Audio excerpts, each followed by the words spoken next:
Kita beralih ke berita lainnya, Tribuners. DLHP Kota Ambon kerahkan 18 dump truk angkut 134 ton sampah di air besar Desa Batu Merah.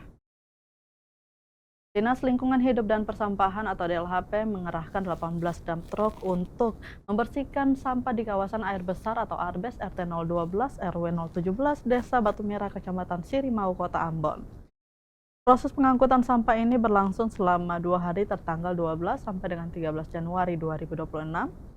Pembersihan hari awal hanya menggunakan 2 dump truck sehingga dilanjutkan pada hari kedua dimulai pukul 1 siang sampai dengan setengah 12 malam. Petugas dan armada yang dikerahkan ke lokasi sebanyak 15 unit dump truck, 1 unit alat berat, 10 pengemudi motor Tosa, 1 operator dan 3 orang pengawas. Gasper melalui pesan singkat kepada tribunambon.com Rabu 14 Januari 2026 mengatakan hal demikian. Diberitakan sebelumnya, sejumlah warga di kawasan air besar ARBES RT 012 RW 017 Desa Batu Merah, Kecamatan Sirimau, Kota Ambon menggelar aksi demonstrasi disertai blokade jalan Senin 12 Januari 2026. Aksi tersebut dilakukan sebagai bentuk protes terhadap tumpukan sampah yang tak kunjung ditangani pemerintah. Pantauan tribunambon.com di lokasi sekitar pukul 10 pagi, warga membentangkan spanduk berukuran sekitar 1x2 meter yang menghalangi badan jalan.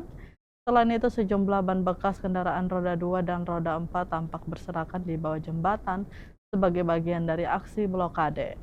Aksi yang dimulai sekitar pukul setengah 9 pagi dan berakhir pada 10 pagi ini menimbulkan bau busuk menyengat dari tumpukan sampah, sehingga mengganggu pengendara dan warga sekitar serta dikhawatirkan berdampak pada kesehatan. Dalam aksi tersebut, warga membentangkan spanduk bertuliskan Pak Wali Kota, kami butuh lingkungan yang sehat, aman, dan nyaman. Koordinator aksi Erdi Tualepe mengatakan aksi blokade terpaksa dilakukan karena kondisi sampah yang semakin parah, mengeluarkan bau busuk dan tidak pernah diangkut.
Download Tribun X sekarang, menghadirkan lokal menjadi Indonesia.